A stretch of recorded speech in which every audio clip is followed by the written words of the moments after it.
No perderemos de vista nuestra misión. Este objetivo solo reforzará nuestra determinación. Nuestros guerreros son fuertes y no retrocederemos hasta que nuestra capital y nuestras ciudades estén seguras. A las 4:17 de la madrugada, el Caribe seguía envuelto en la oscuridad mientras el USS George Washington avanzaba a una velocidad constante de 20 nudos. Su cubierta es silenciosa, sus sistemas funcionan con la precisión que solo un grupo de ataque de portaaviones estadounidense puede mantener antes del amanecer. Nada fuera de lo común, solo otra patrulla rutinaria mientras Washington seguía reforzando su control sobre las rutas de droga que alimentaban al régimen venezolano. Ese tipo de calma que suele durar más de 5 minutos. Hoy no. 3 patrulleros rápidos venezolanos salieron disparados de la oscuridad, con los motores esforzándose mientras cortaban directamente la proa del portaaviones. Se colgaron en una barricada estrecha en forma de V, una maniobra tan dramática que parecía diseñada para la televisión, principalmente para la televisión dentro de Venezuela. Su enfoque se limitaba a la geometría clásica de ataque, la que a veces usan las pequeñas armadas cuando quieren grandes reacciones para cámaras pequeñas. El grupo de ataque del portaaviones no reaccionó. Simplemente mantuvo el rumbo porque cuando desplazas 100.000 toneladas, dejas que otros hagan el zigzague. Pero a medida que esos patrulleros se acercaban a toda velocidad, surgió la verdadera pregunta. ¿Estaban probando el acero americano o esperando que alguien en algún lugar estuviera grabando el intento? Me gusta y suscríbete a Zona de Conflicto TV para no perderte lo que ocurre después. El intento de bloqueo frente al USS George Washington. No ocurrió en el vacío. Se desarrolló dentro de una campaña estratégica de presión más amplia que se había estado endureciendo en torno a Venezuela durante meses. Bajo la Operación Lanza del Sur, Estados Unidos amplió su presencia naval por el sur del Caribe, posicionando destructores, guardacostas, aviones de vigilancia y grupos de ataque de portaaviones para combatir las rutas de droga largamente ligadas al régimen de Maduro. Cada patrulla, cada barrido de radar y cada interdicción obligaba a Caracas a quedarse en un rincón cada vez más pequeño. Algunos regímenes responden en silencio. Este eligió el teatro. Y no fue solo una campaña marítima. Washington, bajo un renovado enfoque duro, declaró a los cárteles vinculados a Venezuela y a sus facilitadores como narcotistas en las redes. Han arrojado a cientos de miles de personas a nuestro país desde prisiones. Nadie. No estoy enamorado de la gente que gobierna Venezuela. Me encanta Venezuela. Amo al pueblo de Venezuela. Pero lo que han hecho a este país. El cambio de política abrió la puerta a operaciones de inteligencia más agresivas, un apoyo militar más amplio a los socios regionales y un mandato para que las fuerzas estadounidenses interceptaran, documentaran y cerraran las rutas de contrabando antes de que llegaran siquiera a las costas estadounidenses. En otras palabras, el Caribe ya no era simplemente un océano. Se convirtió en el extremo avanzado de la seguridad fronteriza. Para Caracas, ese cambio era inaceptable. Maduro necesitaba oxígeno político, y necesitaba una distracción que no requiriera disparar un misil ni arriesgarse a una guerra que no podría ganar. Lo que sí tenía era una máquina mediática estatal, hambrienta de imágenes que pudieran hacer que una pequeña marina pareciera desafiante ante una superpotencia. Aquí entra la táctica de elección. Provocación visual cercana. No cuesta nada, arriesga poco, si el oponente reacciona además, puede convertirse en una victoria propagandística durante años. Por eso 3 buques de patrulla rápida venezolanos se lanzaron hacia la trayectoria de un portaaviones estadounidense de 100.000 toneladas. No porque esperaran que el portaaviones se estremeciera, sino porque esperaban que alguien en Washington lo hiciera. Una maniobra brusca, un cambio de rumbo, cualquier cosa que pudiera editarse en una emisión triunfal en casa. Fue una apuesta calculada envuelta en teatro nacionalista.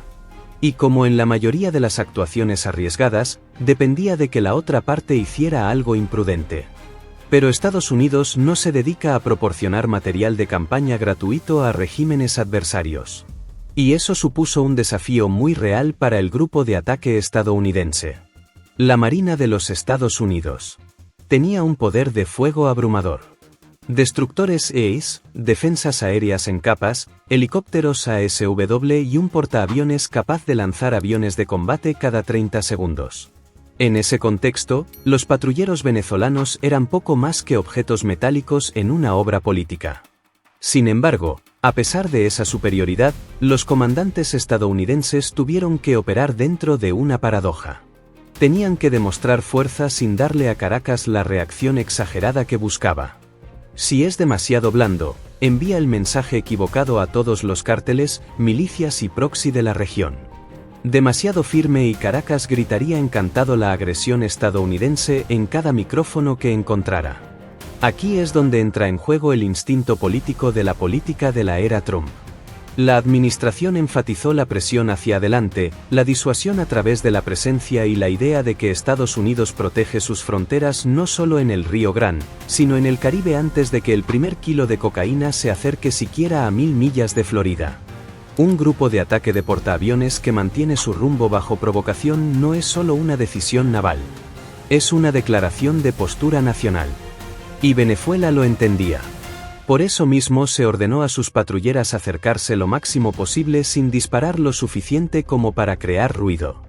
No lo suficiente como para provocar consecuencias. Pero en el océano, las intenciones solo importan hasta que el metal se acerca demasiado al metal. Y cuando esos 3 agujeros apretaron su barrera en forma de V frente al George Washington, llegó un momento en que el mensaje político chocó con la física. La situación ya no se trataba de narrativas ni de fanfarronería televisada. Se trataba de geometría de colisiones, ley de paso seguro y la responsabilidad de la Marina de los Estados Unidos. De evitar un incidente evitable mientras se negaba a ceder siquiera un solo grado, por supuesto. Ese fue el momento en que el tono cambió. Porque cuando la diplomacia, la moderación y la paciencia llegan a su límite, el siguiente mensaje no lo transmiten portavoces ni comunicados de prensa, sino el destructor lanzamisiles USS Gravely, que ya acelera hacia adelante para trazar una línea dura de acero a través del mar. En el momento en que los buques patrulla venezolanos apretaron su barrera en forma de V, el equilibrio del encuentro cambió y la responsabilidad de remodelarla recayó en el USS Gravely, un destructor lanzamisiles construido para momentos exactamente como este. Hasta ahora, Gra había mantenido una posición de escolta tranquila, manteniendo la distancia en el borde de estribor de la formación. Pero con el trayecto del portador deliberadamente obstruido, el silencio ya no era suficiente. El destructor aumentó la velocidad, la proa cortando una línea limpia a través del agua oscura, inclinándose directamente hacia el estrecho espacio entre el George Washington y el muro venezolano que se acercaba. No era una prisa. Era un cálculo. Acelerado con gravedad y la confianza controlada de un buque de guerra que sabe exactamente qué es y qué representa. Es un destructor clase Arleigh Burke, uno de los combatientes de superficie más capaces en el mar, que lleva el sistema de combate Aegis, radar SPY-1, celdas de lanzamiento vertical cargadas con misiles SM-2 y SSM, torpedos y un cañón de 127 mm 5 pulgadas capaz de alcanzar objetivos a kilómetros de distancia. Pero en ese momento, nada de eso era el arma. El arma era el casco. El arma era la posición. La Marina de Estados Unidos. Lo llama posición, no provocación. Es una estrategia basada en la disciplina. Mantén la velocidad. Mantén el rumbo. Bloquear la maniobra insegura sin escalar a armas o radar de control de tiro. Deja que tu presencia, no tu dedo en el gatillo, reinicie la geometría del encuentro. Es la diferencia entre una marina profesional y una que busca desesperadamente imágenes. La proa de Gravely cruzó primero el umbral invisible, deslizándose delante de la formación venezolana con la precisión de un bisturí. Era un mensaje directo escrito en acero. Este carril no es tuyo para controlar. Los patrulleros venezolanos se enfrentaban ahora a una elección que esperaban evitar. O alteraba el curso o arriesgaba una colisión con un destructor estadounidense de 9.000 toneladas que no iba a ceder. De repente, la teatralidad dejó de ser cinematográfica para ellos y se volvió más práctica. Dentro del centro de información de combate del George Washington, las pantallas del Aegis se actualizaban cada fracción de segundo. El sistema recalculó el CPA, el punto de aproximación más cercano, al cortar gravemente la línea de intercepción. La pantalla parecía menos una consola militar y más un tablero de ajedrez a alta velocidad. Cada nave, cada corrección de rumbo, cada pico de potencia del motor era un movimiento.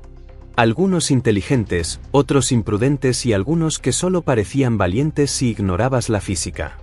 Desde la perspectiva venezolana, la esperanza era sencilla. Obliga al portaaviones a ceder aunque sea un poco para crear la ilusión de palanca. Por supuesto, unos pocos centímetros de desviación podrían convertirse en un triunfo en la televisión estatal. Pero los estadounidenses no vacilaron. El portaaviones mantuvo su camino con un impulso inquebrantable. El destructor se movió como un caballero, saltando a posición de bloqueo, y los comandantes venezolanos de repente se encontraron jugando el juego equivocado. Había una intensidad silenciosa a través de ambos puentes. En los barcos venezolanos, los tripulantes se apoyaban en las barandillas, grabando las cámaras con la esperanza de captar algo dramático, preferiblemente algo que pudieran poner en marcha más tarde. En la cubierta del Gurley, los marineros mantenían la misma postura que tendrían durante un tránsito rutinario.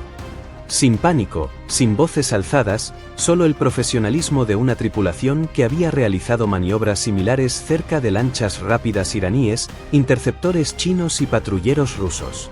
Venezuela no fue la primera nación en intentar esto, y desde luego no será la última. Pero había una diferencia clara. El destructor estadounidense no estaba improvisando. Era ejecutar un manual perfeccionado a lo largo de décadas de enfrentamientos en aguas disputadas. El equipo de navegación de Gravely ajustó lo justo para impedir a la formación venezolana avanzar sin permitir que la situación se desbordara en una agresión. Solo la ola de proa dejaba claro el punto. Firme, inevitable, inconfundible. En el transcurso de un minuto, el intento de bloqueo perdió su forma. La pared ya no bloqueaba nada, y el momento cuidadosamente montado de la cámara de Caracas de repente parecía mucho más pequeño frente a la silueta de un Arleigh Burke moviéndose con confianza en su sitio. Sin embargo, el encuentro no había terminado. Ni de lejos. Porque aunque Gravely controlaba la imagen superficial, la verdadera ventaja que tiene la Marina de Estados Unidos en situaciones como esta viene de arriba. Y en ese mismo momento, el golpe de las palas del rotor comenzó a elevarse desde la cubierta detrás de ellas. El muro de acero ya estaba construido. Ahora el cielo estaba a punto de cobrar vida.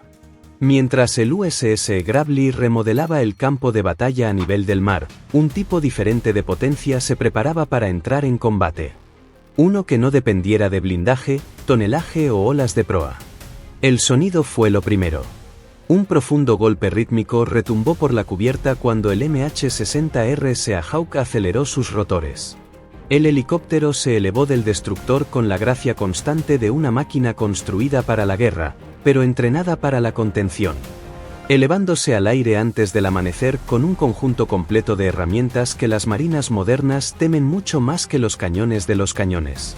Bajo su fuselaje colgaba lo esencial. Imágenes LIR, un radar de búsqueda superficial, medidas electrónicas de apoyo y un enlace de datos en vivo conectados directamente a la red IGIS a bordo del Gurley. El Seahawk no solo estaba en el aire. Estaba conectado, tejido en el cerebro de combate del destructor, capaz de actualizar la imagen táctica con cada giro del rotor. Mientras ascendía, el helicóptero viró bruscamente y comenzó a dar vueltas directamente sobre la línea de enfrentamiento. Desde arriba, la situación parecía muy diferente. Las formaciones cerradas, los ángulos de proa, las estelas aceleradas, cada una contaba una historia, y el Seahawk grabó todo. La cámara FLIR barrió los barcos venezolanos, capturando firmas térmicas de motores empujados cerca de Redline. El radar rastreó sus ajustes de rumbo, confirmando que las naves patrulla no solo estaban merodeando. Estaban presionando. Cada dato fluía en tiempo real hacia el CIC de los Gravely. En cuestión de segundos, los operadores podían ver más que a simple vista. Pequeños cambios en el rumbo, subidas de acelerador, movimientos de torreta, incluso grupos de tripulación en las cubiertas venezolanas. En un enfrentamiento tenso, la información no es una ventaja. Es un arma. Y ahora mismo, Estados Unidos tenía todo ese control. La presión psicológica era inconfundible. Lo que hicieran los barcos venezolanos, acelerar, ralentizar, girar o rotar un montaje de cañón, el Seahawk lo veía. Y lo que vio el Seahawk, registró Illes, significaba que cualquier movimiento temerario de Caracas podía convertirse instantáneamente en justificación legal para la defensa propia estadounidense, documentado por sensores más precisos que cualquier equipo de cámara grabando propaganda en una cubierta inferior. Para un régimen que esperaba un espectáculo mediático, ser vigilado por un helicóptero que nunca parpadea no era el ángulo preferido. Mientras tanto, en el agua, el USS Gravely pasó a su siguiente fase. Sin disparos, sin bloqueo de radar, solo escalada por postura. El tipo de escalada que habla por sí sola. El cañón de 5 pulgadas del destructor se orientó lentamente hacia adelante, una rotación deliberada visible a kilómetros de distancia. El sistema de guerra electrónica de la nave se encendió, sus sensores brillando con la inconfundible firma de una nave que cambiaba a un nivel de preparación superior. Nada agresivo, nada ambiguo, solo un recordatorio suave para las tripulaciones venezolanas de que presionar más sería una decisión que no podrían retractarse. Así es como la Marina de Estados Unidos lucha cuando decide no luchar. Utiliza la información en lugar de intimidación, la posición en lugar de la provocación. Y el simple entendimiento tácito de que si se requiere fuerza, no será un intercambio simétrico. El mensaje general era inconfundible. Estados Unidos no necesitó misiles ni disparos de advertencia para dominar este enfrentamiento. Al combinar el acero de Gravely con el alcance de vigilancia del Seahawk, la Marina le mostró a Maduro algo que no puede igualar. La capacidad de controlar el espacio de batalla sin tener que apretar nunca el gatillo. Por encima de la línea de flotación, el Seahawk seguía dando vueltas en su órbita tranquila. Debajo de ella, 3 barcos venezolanos seguían presionando en una esquina cada vez más estrecha, ensombrecidos por sensores que veían cada movimiento de sus motores, lo que planteaba la cuestión que definiría la siguiente fase del enfrentamiento a menos de 4 millas náuticas, ¿quién parpadearía primero? Las tripulaciones sujetando cámaras en las cubiertas venezolanas o los marineros estadounidenses manteniendo la formación como si nada hubiera cambiado. El enfrentamiento alcanzó su fase más peligrosa en el momento en que el alcance bajó de las 4 millas náuticas. A esta distancia, el océano deja de sentirse inmenso. Los motores se hicieron más ruidosos. Las velas se extendían largas y brillantes bajo el lento amanecer del amanecer. E incluso los ajustes sutiles empezaron a parecer deliberados. Los patrulleros venezolanos avanzaron con una urgencia inconfundible. Un salpicado blanco que les salía de las ramas. Tripulaciones de cubierta agrupadas junto a las barandillas con cámaras, prismáticos y artilleros merodeando cerca de sus monturas. Todo en su postura sugería que buscaban un único momento dramático que pudieran convertir en un triunfo televisivo nacional. El USS Gravely, en cambio, parecía casi sereno. Las tripulaciones de cubierta se movían con la cadencia constante de un barco, siguiendo el procedimiento más que la actuación. Sin prisas, sin gestos, sin teatralidades. El profesionalismo se convirtió en una forma propia de presión psicológica. Cuando un bando intenta desesperadamente parecer audaz, nada socava ese acto más eficazmente que un oponente que se niega a reconocer el espectáculo en absoluto. Y entonces llegó la escalada más silenciosa del encuentro, el silencio absoluto. Ninguna de las partes inició comunicación entre puentes. Los capitanes venezolanos lo evitaron porque hablar en voz alta significaba asumir su maniobra. Los estadounidenses lo evitaron porque entendían exactamente lo que quería Caracas. Un intercambio de audio que podría ser recortado, enmarcado y reempaquetado en propaganda en casa. Sin diálogo, la tensión se agudizó, pero el control narrativo permaneció completamente en manos de la Marina de los Estados Unidos. Lo que ocurrió no fue una conversación, sino una prueba de valor. ¿Quién revelaría primero su debilidad y quién dictaría el siguiente movimiento? Dentro del CIC de Gravely, la imagen táctica seguía siendo nítida. El sistema Illes seguía cada sutil cambio en las estelas del barco venezolano, midiendo los ángulos de proa, los aumentos de aceleración y los microajustes de velocidad con precisión clínica. Los ordenadores mostraban números. Los marineros que las leían entendían lo que estaba en juego. Estaban viendo a una marina extranjera apostar el orgullo nacional a distancia de colisión. Finalmente, cuando se cumplió el umbral legal y táctico, transmitió gravemente una advertencia marítima estándar de canal abierto.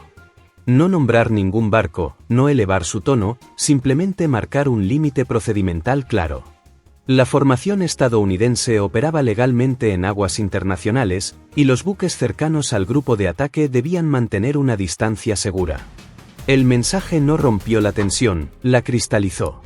Como una línea fina trazada sobre el mar, la transmisión dejó claro, sin amenazas ni teatralidades, que Estados Unidos estaba exactamente donde se le permitía, moviéndose exactamente como lo permite la ley internacional.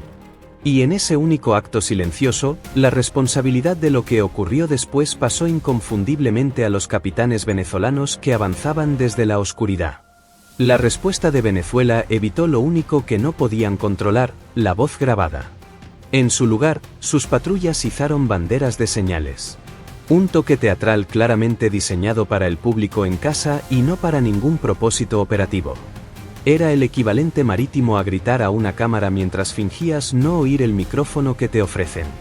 Para los espectadores que eventualmente vean estas imágenes, un dato esencial no puede pasarse por alto. El grupo de ataque de portaaviones estadounidense permaneció en aguas internacionales todo el tiempo. Eso significaba que Estados Unidos tenía todo el derecho a mantener su rumbo, velocidad y formación. Al negarse a ceder el paso, el portador no estaba provocando. Se trataba de proteger las normas que mantienen estables la navegación y el comercio globales. Cuando una superpotencia cede espacio innecesariamente, las consecuencias se extienden mucho más allá de una sola mañana en el Caribe. Hoy, no fue así. Entonces, casi imperceptiblemente, los sensores registraron lo que los ojos humanos solo pudieron confirmar momentos después. El buque venezolano líder redujo el acelerador. Su rumbo se desplazó unos grados. Las naves que iban detrás reflejaban el ajuste. El bloqueo, antes sólido en forma de V, comenzó a hundirse y luego a abrirse. El enfrentamiento momentos antes, al borde del error de cálculo, se disolvió en el ritmo ambiental del mar. Sin declaraciones en la radio, sin reveses triunfantes, solo una retirada lenta y reacia. Y en la pantalla del radar, esas pequeñas desviaciones transmitían un mensaje más fuerte que cualquier declaración pública. En el Caribe, a veces la victoria se mide en grados. Prueba silenciosa de que el acero, la disciplina y la determinación superan la teatralidad siempre. La retirada se desarrolló igual que el enfrentamiento.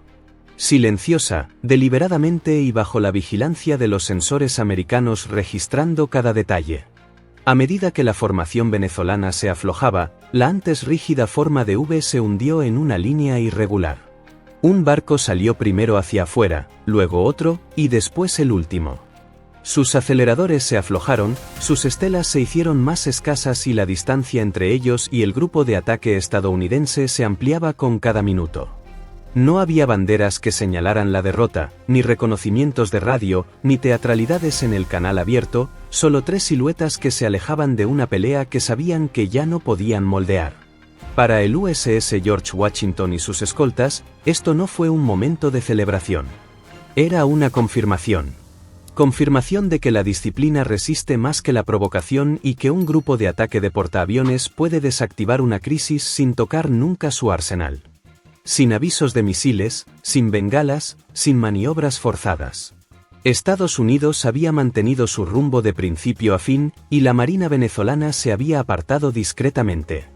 Situado de nuevo en el contexto más amplio, el encuentro estuvo lejos de ser aislado. Fue solo un capítulo en un arco mucho más amplio que se desarrolló por el Caribe. Desde que Estados Unidos amplió su presencia bajo la Operación Esfera del Sur, estas aguas se han convertido en la primera línea de una campaña de presión diseñada para asfixiar las líneas financieras de los cárteles, por extensión, del régimen de Maduro.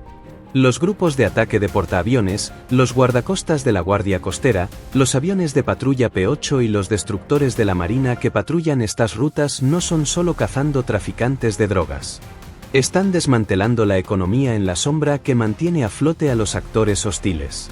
Y aquí radica la parte que muchos estadounidenses entienden instintivamente. Cuando Estados Unidos avanza hacia afuera, impide que los problemas lleguen a sus costas. Esta es la doctrina de la distancia, adoptada con fuerza en los últimos años, especialmente bajo líderes que veían las redes de cárteles no como criminales, sino como narcoterroristas capaces de desestabilizar regiones enteras. Una fuerte presencia naval es el muro exterior de la seguridad fronteriza estadounidense, deteniendo la cocaína, el fentanilo, el dinero y las armas mucho antes de que puedan alimentar la violencia o la adicción dentro de las comunidades estadounidenses. Lo que ocurrió esta mañana fue simplemente el borde visible de esa estrategia. La Marina de Estados Unidos lo ejecutó con el equilibrio que los estadounidenses esperan. Lo suficientemente firme para enviar un mensaje disciplinado y lo bastante disciplinado para evitar la trampa propagandística. Venezuela intentó crear imágenes del portaaviones estadounidense parpadeando. En cambio, lo que filmaron, decidan o no lanzarlo, es un destructor manteniendo la línea, un Seahawk observando desde arriba y un grupo de ataque manteniendo el rumbo con una resolución inquebrantable. Y aunque los analistas diseccionarán la geopolítica, hay una historia más silenciosa que corre debajo de todo esto, la humana. Los marineros a bordo del George Washington y del Gravely llevaban en posición mucho antes de que comenzara el enfrentamiento. Muchos habían estado de guardia durante la noche, con los ojos en los radares, manos cerca de los paneles de comunicaciones, realizando rutinas tan practicadas que se convirtieron en memoria muscular. Su trabajo no termina cuando los motores de un adversario se detienen. No se alivia cuando un enfrentamiento se disuelve, ni siquiera en su tiempo libre. Estudian, perforan y mantienen sistemas que deben funcionar perfectamente cuando las tensiones suben, como ocurrió esta mañana. La vida en el mar es un ciclo de preparación, uno que rara vez recibe el protagonismo, pero que define cada momento de paz que asegura la Marina. Por todo el Caribe, el mensaje se propagó rápidamente. Los aliados vieron que Estados Unidos estaba dispuesto a mantenerse firme sin tropezar con una escalada. Los cárteles y los grupos paramilitares veían algo completamente distinto. Una superpotencia que no se intimida por la proximidad a aguas venezolanas y que no ajustará el rumbo simplemente porque unas pocas patrulleras intenten montar un espectáculo. En una región donde las percepciones moldean el comportamiento tanto como el poder de fuego, la señal era fuerte. La determinación estadounidense sigue marcando los límites. Y eso nos lleva a la capa estratégica que se cierne sobre todo el incidente. Los minutos tranquilos antes del amanecer, cuando 3 barcos venezolanos avanzaron y 3 finalmente se alejaron, resonarán mucho más que el propio encuentro. Ellos moldearán cómo los actores regionales miden el riesgo, cómo los aliados interpretan el compromiso estadounidense y cómo los adversarios calculan su próximo movimiento. En el Caribe, a veces el mensaje más poderoso es el que se transmite sin que se haya disparado un solo tiro. Al final, la historia de esta mañana es sencilla. 3 patrulleras venezolanas intentaron bloquear un portaaviones estadounidense. El USS Gravely avanzó para mantener la línea. Un Seahawk de la Marina vigilaba cada movimiento desde arriba. Los sistemas estadounidenses ascendieron silenciosamente a una mayor preparación, y Venezuela finalmente redujo y se alejaron. No se dispararon, no se hicieron concesiones. El portaaviones nunca cambió de rumbo. El mensaje es más grande que el momento. La victoria en el mar no siempre consiste en disparar primero. A veces es disciplina mantenerse en la ruta planificada, defender el derecho marítimo y la libertad de navegación incluso cuando se provoca a solo kilómetros de la costa de un adversario. Esta es la columna vertebral de la Operación Lanza del Sur. Una estrategia que apunta a los ingresos de los cárteles, presiona al régimen de Maduro y protege a las comunidades estadounidenses deteniendo los narcóticos mucho antes de que lleguen a las fronteras estadounidenses. Y la tensión no desaparecerá. Caracas volverá a presionar para obtener imágenes de propaganda, y Estados Unidos seguirá afrontando estos encuentros con una fuerza controlada que puede pasar de la quietud a una respuesta multilayer en cuestión de segundos. La imagen es inconfundible. Un grupo de ataque de portaaviones manteniéndose firme antes del amanecer. Sus marineros vigilan para que la nación permanezca segura e inigualable en el mar. Si quieres más análisis de enfrentamientos navales reales, no olvides dar like y suscribirte a Zona de Conflicto TV. Nos vemos la próxima.